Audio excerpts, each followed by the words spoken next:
ለዘመናት በጦርነት ውስጥ የቆየ ክልል ነው የትግራይ ክልል። ለበርካታ ዓመታት በክልሉ በቆየው ግጭትና ጦርነት በርካቶች ያለምንም ጥቅም መስዋዕት ሆነዋል። በክልሉ የተፈጠረው ሰሞነኛ የአመራሮች መለያየትና ውጥረት ህዝቡን ወደ ሌላ የጦርነት ስጋት ውስጥ ከቶታል። በክልሉ የፖለቲካ ሂደት ለበርካታ ዓመታት ተሳትፎ ሲያደርጉ የቆዩትና የትግራይ ዲሞክራሲያዊ ፓርቲ ሊቀመንበር የሆኑት ዶክተር አረጋዊ በርሄ በክልሉ ያለው የአመራሮች መከፋፈል መሰረት የሌለውና የህዝቡን ጥቅም መሰረት ያላደረገ ስለመሆኑ ይናገራሉ።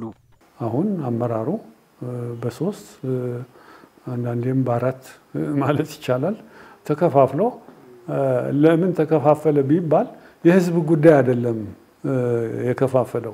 የከፋፈለው የራሱ የስልጣን ሽኩቻ የስልጣን ንጥቂያ ነው የከፋፈለው።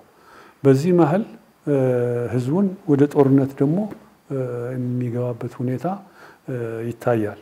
ጦርነት የሚፈልጉበት ምክንያት ደግሞ ሰላም ከመጣ ህዝቡ ስለሚጠይቃቸው ምን አደረጋችሁ ምን አመጣችሁ የታለ ለውጡ ብሎ ስለሚጠይቃቸው ያንን ሰላም አይፈልጉም። ስለዚህ ምንድነው የሚፈልጉት? ጦርነቱ እንዲቀጥል ይፈልጋሉ።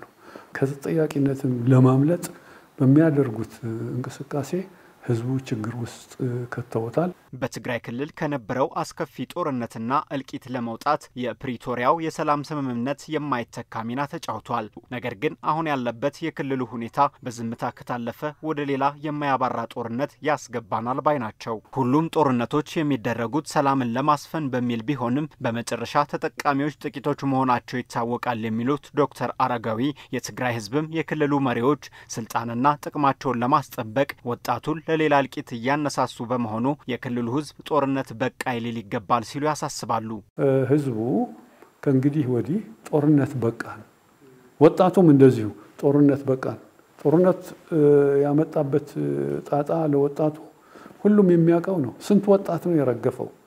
ህዝቡ እየተራበ ህዝቡ እየተሰደደ ለረሃቡ ለልማቱ እንደ ሀብቱን እንደ ማዋል ወደ ጦርነት ግብአት እያደረጉ መሆኑን ተገንዝቦ ጦርነት ከእንግዲህ ወዲህ ልንሰማ አንፈልግም ልናይ አንፈልግም ማለት መቻል አለበት። ህዝቡም ወጣቱም በዚህ አቋም ጸንቶ እምቢዮ ለጦርነት ብሎ መንቀሳቀስ መቻል አለበት። መፍትሄው ይሄ ብቻ ነው። በትግራይ ክልል ያንጃበበውን የጦርነት ጥላ ለማጠፍ በፕሪቶሪያው ስምምነት የተሳተፉ ባለድርሻ አካላትና ዓለም አቀፉ ማህበረሰብ የትብብር ኃላፊነት መሆኑንም ነው ዶክተር አረጋዊ በርሄ ያስገነዘቡት።